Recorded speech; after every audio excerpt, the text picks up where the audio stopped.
Hello, welcome to my spoken class day 30। আজকের এই 30তম ক্লাসে তোমাদেরকে স্বাগত জানাচ্ছি। দেখো, আজকের এই 30তম ক্লাসে আমি বোর্ডে অলরেডি কিছু সেন্টেন্স লিখে রেখেছি বাংলায়, যেগুলোর প্রত্যেকটাতে দেখো লেখা আছে ব্যস্ত ব্যস্ত ব্যস্ত ব্যস্ত ব্যস্ত এবং ব্যস্ত। প্রত্যেকটা বাক্যের মধ্যে একটা কমন শব্দ আছে, যেটাকে বলছি আমরা ব্যস্ত। যেমন লেখা আছে, আমি এখন রান্না করতে ব্যস্ত, বাচ্চাগুলো খেলতে ব্যস্ত, রমা গান গাইতে ব্যস্ত, ওরা পুজো করতে ব্যস্ত, মেয়েগুলি নাচতে ব্যস্ত, আমার মা টিভি দেখতে ব্যস্ত। ঠিক আছে, প্রত্যেকটা সেন্টেন্সে একটা করে কমন শব্দ আছে, যেটা হচ্ছে ব্যস্ত। এইগুলোকে যদি হিন্দিতে আমরা অনুবাদ করি, ট্রান্সলেট করি, কি হবে? मैं अभी खाना बनाने में व्यस्त हूँ, बच्चे खेलने में व्यस्त हैं, रोमा गाना गाने में व्यस्त है, वे पूजा करने में व्यस्त है, लड़कियां नाचने में व्यस्त हैं, मेरी माँ टीवी देखने में व्यस्त हैं। তো এই যে প্রত্যেকটা সেন্টেন্সে একটা করে কমন শব্দ ব্যস্ত, এবং ব্যস্ত শব্দটার আগে দেখো লেখা আছে দেখতে, নাচতে, পড়তে, গাইতে, খেলতে, পড়তে। এই যে প্রত্যেকটা ভার্ব, এই ভার্বগুলোকে বলা হয় ইনফিনিটিভ ভার্ব, অর্থাৎ এইগুলো কমপ্লিট নেই। তাহলে এই ধরনের যখন শব্দ দিয়ে কোনো সেন্টেন্স থাকবে, এবং এগুলোকে যখন আমরা স্পোকেনের ভাষায় ব্যবহার করব, তখন কিভাবে বলতে হবে, সেটাই আজকে তোমাদেরকে আমি খুব সহজে তাড়াতাড়ির মধ্যে শিখিয়ে দেব। দেখো, এর একটা কমন স্ট্রাকচার হবে। এই যে লেখা আছে, আমি এখন রান্না করতে ব্যস্ত। তাহলে আমি ব্যস্ত, আই এম বিজি। কি করতে? রান্না করতে। রান্না করতে এইটার জন্য কি লাগাতে হবে? দেখো, আমি প্রত্যেকটাকে লেখার চেষ্টা করছি। আমি এখন রান্না করতে ব্যস্ত। আমরা জানি আই থাকলে এম হয়। I am busy, BUSY। I am busy, আমি এখন রান্না করতে ব্যস্ত। আই এম বিজি, কিসে ব্যস্ত? রান্না করতে। রান্না করা ইংরেজি কি? Cook,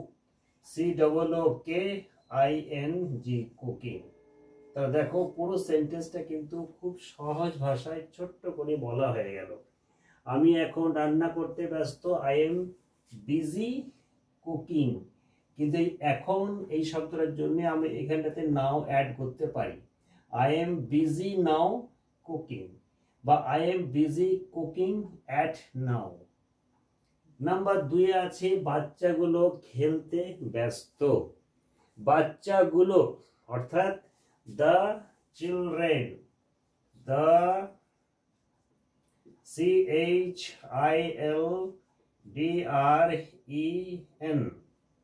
the children, plural number আর লাগাতে হবে। The children are busy, BUSY। কিসে ব্যস্ত? খেলতে ব্যস্ত। খেলার ইংরেজি কি? প্লে। তাহলে প্লের সাথে ING লাগিয়ে দাও, প্লেইং, PLAYING। তাহলে কি হলো? বাচ্চাগুলো খেলতে ব্যস্ত, the children are busy playing। Number 3, Roma गान गाइते व्यस्त। रोमा कोई लड़की का नाम है, कोई मेल नाम। लेखो Roma, ROMA, Roma, Roma third person singular. Is লাগাতে হবে। রমা ইজ, তারপরে ব্যস্ত, বিজি, BUSY। किसे व्यस्त? गान गाइते व्यस्त, गाना गाने में व्यस्त है। तो गाना गाने की इंग्लिश क्या होता है?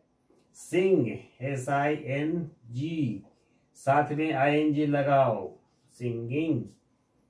तो हो गया रोमा इज बिजी सिंगिंग। ওরা পুজো করতে ব্যস্ত। ওরা, ওরা মানে তারা। দে, THEY, দে থাকলে আর, দে আর ব্যস্ত, BUSY। কিসে ব্যস্ত? পুজো করতে। পুজো করার ইংরেজি কি? ওরশিপ,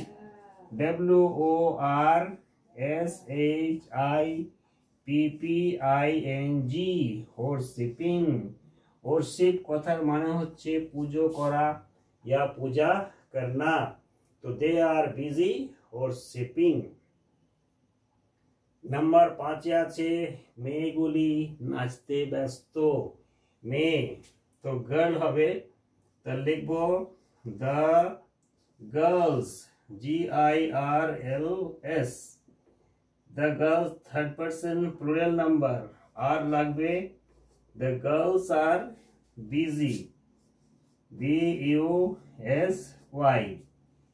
किसमें व्यस्त है?